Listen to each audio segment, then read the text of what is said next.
Hello friends. मेरा नाम अमित कुमार है और मैंने रेलवे जेई 2018 के एग्ज़ाम को क्लियर किया है।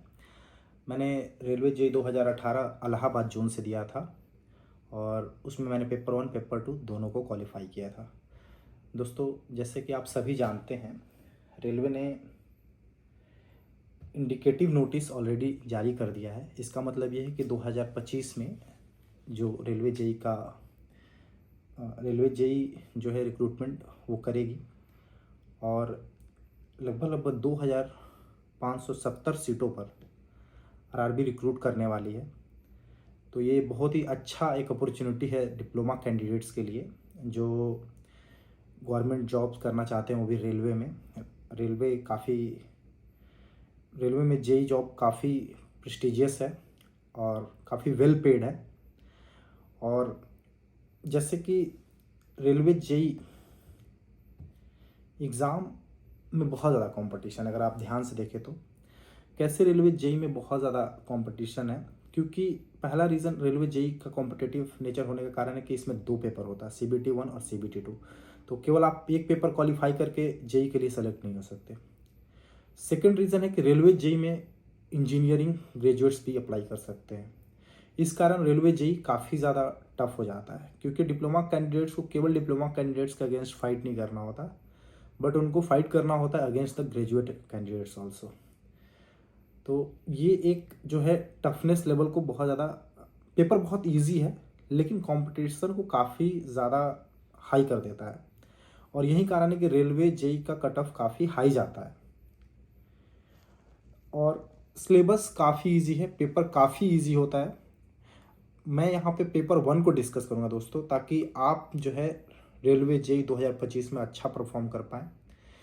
जो मैंने चीज़ें अच्छा किया जिसकी वजह से मेरा सिलेक्शन हुआ वो तो मैं बताऊंगा ही बताऊंगा, प्लस कुछ एडिशनल चीज़ें मैं बताऊंगा जिससे कि आपको एक ऐड ऑन मिलेगा, जो मैंने मैं बहुत ज़्यादा और अच्छा कर सकता था, मुझे ऐसा लगता है। लेकिन कुछ चीज़ों को मैंने स्किप किया था। मैं बोलूँगा कि आप उसको स्किप ना करें, क्योंकि कंपटीशन का लेवल इतना ज़्यादा बढ़ चुका है टाइम के साथ कि आप इस टाइम में आप किसी भी चीज़ को स्किप नहीं कर सकते। दूसरा जो चीज़ है कि रेलवे जेई जो है वो ऐसा एग्ज़ाम है कि अगर आप इसको प्रिपेयर करते हैं तो बाकी जितना भी जेई लेवल का एग्ज़ाम है लगभग आप उन सब के लिए प्रिपेयर हो जाएंगे। क्योंकि रेलवे जेई के बाद आपको क्या एसएससी जेई हो गया, फिर और भी अदर डिपार्टमेंट्स हैं, जैसे स्टेट का भी एसएससी होता है, तो उनके लिए भी आप प्रिपेयर हो जाएंगे। दूसरा जो मैंने मैं इलेक्ट्रॉनिक्स ब्रांच से हूँ, तो मैंने जो फील किया कि बहुत ज़्यादा ब्रांच में भी जो टेक्निकल में भी वो काफ़ी ज़्यादा वाइडर सेक्शंस को कवर करते हैं। लेकिन दोस्तों, यहाँ पे मैं पेपर 1 को डिस्कस करूँगा जो सभी ब्रांच के लिए कंपलसरी है। और यहाँ पे जैसे कि पेपर 1 में आप देख सकते हैं, यहाँ पे 4 सेक्शन है और ये 90 मिनट्स का एग्ज़ाम होता है और टोटल ये 100 मार्क्स का है। तो इसमें आपका जो सबसे पहला सब्जेक्ट है मैथमेटिक्स है, दूसरा है इसमें reasoning, general intelligence and reasoning, और तीसरा जो सब्जेक्ट है जनरल अवेयरनेस, और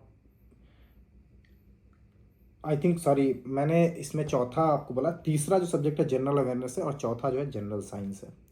ये सिलेबस मैं 2024 के नोटिफिकेशन से देख के बता रहा हूँ, क्योंकि अभी तक 2025 का नोटिफिकेशन नहीं आया है दोस्तों। बट आप मान के चलिए कि 99% चांस है कि यही सिलेबस होगा, क्योंकि 2018 में जब मैंने दिया था एग्ज़ाम तब भी यही सिलेबस था, और अभी 2024 में भी वही सेम सिलेबस है, और 2025 में भी सेम सिलेबस होने की संभावना है। और मैं बोल रहा हूँ 99% है, इसलिए आप लग जाओ, क्योंकि मैथमेटिक्स और रीजनिंग जनरली ये हर एग्ज़ाम में कॉमन है। और रेलवे जेई का जो रीजनिंग और मैथमेटिक्स है वो लगभग 12th लेवल का आपका रहेगा। जितने भी 12th लेवल की एग्ज़ाम्स होती है गवर्नमेंट एग्जाम, जैसे कि एसएससी सीजीएल, तो आप अगर कोई भी 12th लेवल के एग्ज़ाम अगर आप देखें तो उसका रीजनिंग अगर आप प्रिपेयर करते हैं और मैथमेटिक्स प्रिपेयर करते हैं, लगभग आपका आरआरबी जेई का भी मैथमेटिक्स और रीजनिंग प्रिपेयर हो जाएगा। अब अगर आप देखें कि इसमें वेटेज की बात करेंगे, जैसे मैथमेटिक्स जो है इसमें 30 क्वेश्चंस रहेंगे 30 मार्क्स के। जनरल इंटेलिजेंस एंड रीजनिंग जो होगा वो 25 क्वेश्चन है 25 मार्क्स के। और जनरल अवेयरनेस जो है 15 क्वेश्चन है और 15 मार्क्स के हैं। और जनरल साइंस जो है वो 30 क्वेश्चन रहेंगे 30 मार्क्स के, यानी पर क्वेश्चन 1 मार्क्स है। और आई थिंक निगेटिव मार्किंग इसमें शायद नहीं है, मुझे जहाँ तक याद है, बट एक बार आप जरूर चेक कीजिएगा निगेटिव मार्किंग है कि नहीं है। इसके बाद मैं आपको बताऊंगा, एक एक करके मैं सब्जेक्ट को एक्सप्लेन करूंगा कि आपको कैसे प्रिपरेशन करना चाहिए और किस लेवल तक की प्रिपरेशन सफिशिएंट होगा दोस्तों। तो इसमें आप देखेंगे सबसे ज़्यादा जो वेटेज है वो मैथमेटिक्स का और जनरल साइंस का है। अब आपको मैं इसमें एक और चीज़ मैं ऐड ऑन बताना चाहूँगा आपको, जो मुझे लगता है कि आपको डेफिनेटली करना चाहिए। अगर आप जनरल साइंस को देखें तो ये ना ही पेपर 1 में, जबकि ये पेपर 2 में भी आपको हेल्प करेगा। तो इसको आप ऐसे मत समझिए कि ये जो है 30 मार्क्स यहीं पे देगा और यहाँ पे बस इसके आगे कुछ भी नहीं है। जनरल साइंस अगर आप पेपर 2 में भी देखें तो वहाँ पे भी लगभग आपको जो है 15 मार्क्स का क्वेश्चन आता है। और प्लस आपको एक और चीज़ बताऊँ कि वहाँ पे एक basic environment and pollution control करके भी एक 10 मार्क्स का सेक्शन रहेगा जो पेपर 2 है, उसमें भी आपको हेल्प करेगा यहाँ वाला जो जनरल साइंस है। अब जनरल साइंस में यहाँ पे क्या है, देखिए अगर आप जनरल साइंस का सिलेबस देखें, मैं इसलिए बोलूँगा कि इन जो 4 टॉपिक्स मैंने बताया आपको, जो 4 सब्जेक्ट्स हैं, इनमें सबसे ज़्यादा आपको जो मेरे हिसाब से जो वेटेज देना चाहिए आपको जनरल साइंस को देना चाहिए। ये ईजी है, स्कोरिंग है। अगर जिस बच्चे ने अगर डिप्लोमा किया हो तो उसको डेफिनेटली जनरल साइंस वाला पार्ट आता है, तभी वो डिप्लोमा करने गया है। तो लगभग हर बच्चे को जनरल साइंस आ रहा है, लेकिन आपको जो है अपना जनरल साइंस का लेवल वहाँ लेके जाना है कि 30 मार्क्स में एटलीस्ट 25 आपको स्कोर करना है। एटलीस्ट आप मान के चलो कट ऑफ 80 मार्क्स से कम नहीं जाएगा, तभी आप क्वालिफाई कर पाओगे RRBJ 2025। अब देखते हैं जो इसका सिलेबस क्या है। अगर आप देखें physics, chemistry and life science up to 10th standards means, और CBSE का सिलेबस रहेगा, जो भी रहेगा वो CBSE बोर्ड का सिलेबस है। यानी आप NCERT की बुक उठाओ और 9th और 10th को प्रॉपरली आप पढ़ लो, लगभग 90% आपका सिलेबस कवर हो जाएगा, इससे बाहर नहीं आता। लेकिन आपको जब ये पढ़ना है, आपको ये ब्रेन में होना चाहिए कि बहुत बेसिक सी क्वेश्चन पूछे जाएंगे, बट आपको 4 ऑप्शन देख के आपको आंसर आना चाहिए। ये नहीं कि आपने पढ़ा और आपको जब 30 क्वेश्चन आए तो आपने जो है वो आपको याद ही नहीं आ रहे, आप 15-20 करके आ रहे हो, काम नहीं चलेगा। कम से कम 25 क्वेश्चन आप कीजिए। और मेरे हिसाब से 9th का NCERT और 10th का NCERT बहुत ज़्यादा सफिशिएंट है। अगर आपके पास टाइम है तो आप 8th का, 6th का और 7th का, इन तीनों क्लास का भी, मतलब 6 to 10th NCERT को आप पढ़ लो, मोर देन सफिशिएंट है। आपको लगभग 55 मार्क्स, अगर पेपर 1 और पेपर 2 का देखें तो दोनों का मिला के 55 मार्क्स का सपोर्ट करेगा ये। इसके बाद आते हैं मैथमेटिक्स का।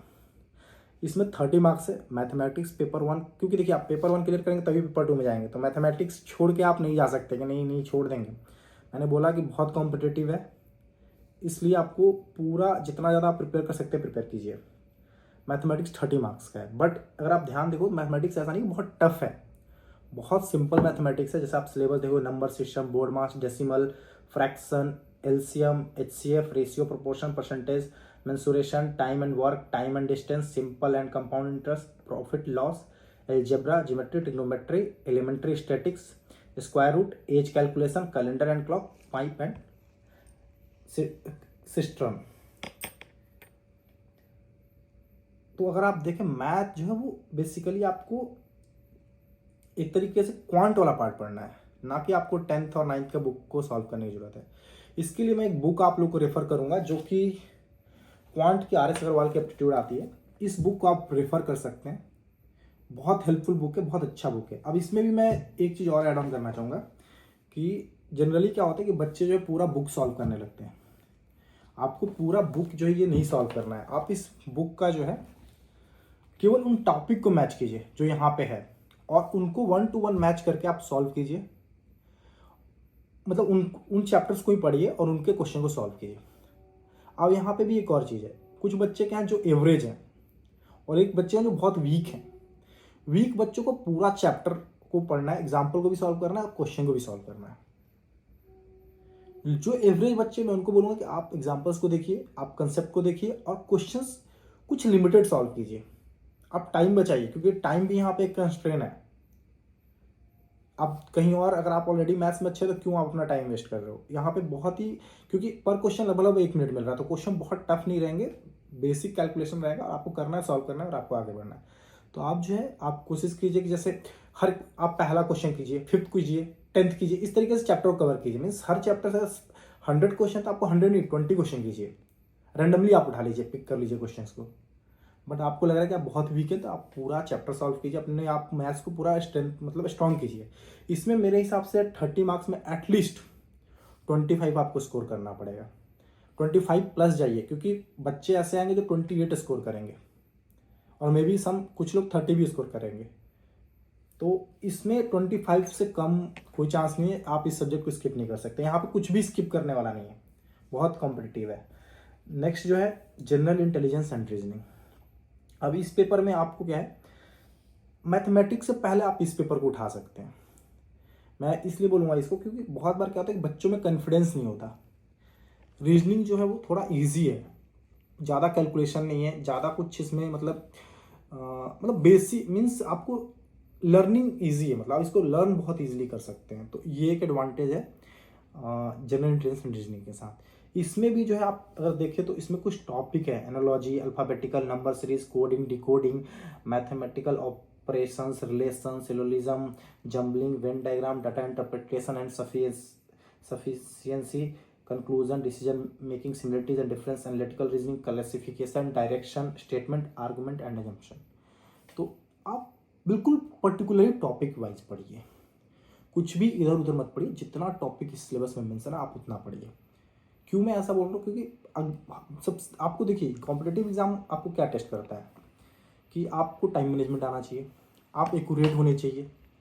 तो ये सब कैसे आएगा, आपको अपने प्रिपरेशन के दौरान इन सब चीज़ों को, अपने तैयारी के दौरान इन सब चीज़ों को भी मतलब करना है, अपने लाइफ स्टाइल में ऐड करना है, तब भी आप कर सकते हो। ऐसे नहीं कि बस पढ़े जा रहे क्या पढ़े जा रहे वो नहीं है, आपको बिल्कुल कंस्ट्रेन होके कि मतलब मेरे को इतना पढ़ना है, बस इतना ही पढ़ना है और उतना मेरे को आना चाहिए, और उससे जो भी क्वेश्चन आएंगे उनको आपको बहुत ही फास्ट सॉल्व करना है। तो क्वेश्चन ईजी रहेंगे, आप प्रैक्टिस करो, बहुत ज़्यादा क्वेश्चन सॉल्व कर सकते हो। इसके लिए मैं एक बुक रिकमेंड करना चाहूँगा जो मैंने यूज़ किया था।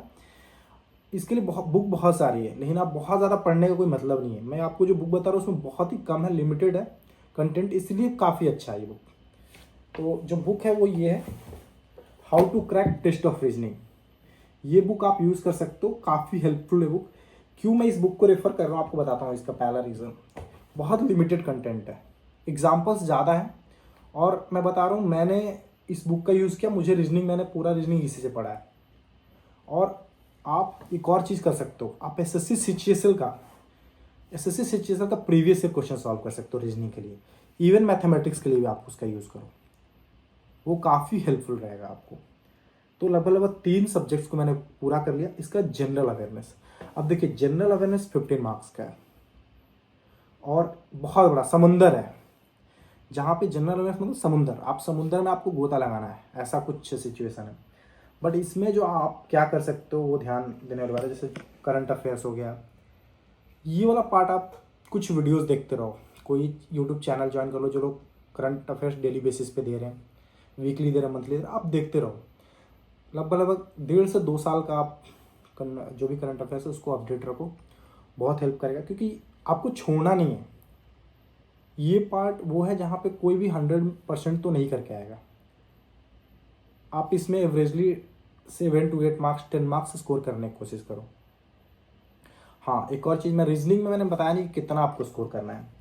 मेरे हिसाब से रीजनिंग में 25 में 25 आपको अटेम्प्ट करना चाहिए, वर्स्ट केस में आपको 22 सही होने चाहिए, वर्स्ट केस में। अब मैं आपको बताता हूँ क्यों मैंने ऐसा बोला वर्स्ट केस में। आपको मैंने मैथमेटिक्स में बोला था 25 मिनिमम, तो 5 मार्क्स आप वहाँ पे लॉस्ट कर चुके हैं। रीजनिंग में आपको अगर मैं बोलूँ 25 का मैंने बोला, आप 22 3 मार्क्स आपका यहाँ पे चला गया, 8 मार्क्स चला गया। फिर जनरल साइंस में 30 मार्क्स में आपको 25 लाना, वहाँ पे 5 मार्क्स चला गया, तो 13 मार्क्स चला गया। जनरल अवेयरनेस में कितना आप कितना भी कीजिएगा 7 से 8 मार्क्स आपका चला जाएगा, तो लगभग 20 मार्क्स आपने लॉस कर दिया। तो 20 मार्क्स आपका कट ऑफ कितना 80% लाना है ना, तो इसलिए ज़रूरी है जो मैं बोल रहा हूँ, बिल्कुल पॉइंट टू पॉइंट आपको फॉलो करना पड़ेगा। तो जनरल अवेयरनेस में कम से कम आप 7 मार्क्स लाने की कोशिश कीजिए, यही आपको बचा सकता है। इसमें अगर आपके पास टाइम अगर अलाउ करता है तो आप जाइए, इंडियन ज्योग्राफी है, culture, history, history of India including freedom struggle, Indian polity and constitution, Indian economy, environmental issues concerning India and world, sports, general scientific and technological development etcetera.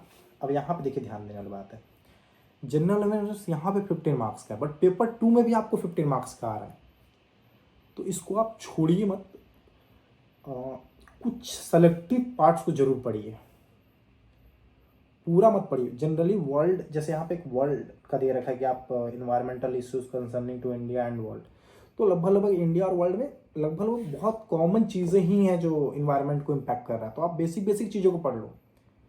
मैंने बोला पहले ही बोला कि ये सारे जो भी क्वेश्चन होंगे वो 12th level, diploma is equivalent to 12th, तो सारे क्वेश्चन लगभग 12th इक्विवेलेंट ही रहेंगे, इसीलिए मोस्टली जो है क्वेश्चंस इजी रहेंगे। आप बेसिक जो जनरल चीज़ें उनको पढ़ो, जितना ज़्यादा पढ़ोगे उतना ज़्यादा आपको जो है हेल्प होगा। इसमें मैं एक और चीज़ बोलूँगा कि जब आप ये सब कुछ पढ़ चुके होंगे तो उसके बाद आप कुछ टेस्ट सीरीज़ भी दीजिए। हमारे टाइम पे टेक्स्ट बुक नहीं था उस टाइम, तो हम टेस्ट सीरीज़, मेरे पास कुछ भी वो नहीं था कि मैं टेस्ट सीरीज़ दे सकूँ, बट मैं उस टाइम पे मेरे पास SSC CGL का बुक था जिसका मैं बहुत प्रैक्टिस करता था, तो उससे क्या था, मेरा मैथ, रीजनिंग और जो मेरा जनरल अवेयरनेस था वो ठीक था, मीन्स मैथ्स और रीजनिंग तो बहुत अच्छा था। जनरल नॉलेज थोड़ा सा वीक था, बट फिर भी मैं करंट अफेयर्स को काफ़ी पढ़ता था ताकि मेरा करंट अफेयर्स अपडेट रहे। फिर जनरल साइंस मेरा बहुत अच्छा था क्योंकि मैं उस टाइम पे बहुत ज़्यादा, मीन्स 9th-10th में अच्छे से पढ़ा था मैंने, तो वो मेरा काफ़ी अच्छा था। आप पढ़िए, जितना ज़्यादा आप पढ़िएगा, मैं नहीं बोल रहा कि बहुत ज़्यादा आप बहुत डिफिकल्ट क्वेश्चन आपको सॉल्व करना है साइंस के, नहीं, बेसिक कंसेप्ट को पकड़िए। जैसे एक एग्जांपल के लिए मैं आपको बोलूँगा, तो जैसे पीरियोडिक टेबल में जितने भी एलिमेंट्स हैं, कम से कम शुरू के 20 एलिमेंट्स का आपको उनका एटॉमिक नंबर आपको पता होना चाहिए। तो ये बेसिक क्वेश्चंस आते हैं, बहुत टफ नहीं आते हैं। तो मीन्स आपको थोड़ा ज़्यादा से ज़्यादा कोशिश कीजिए कि चीज़ों को जानने का।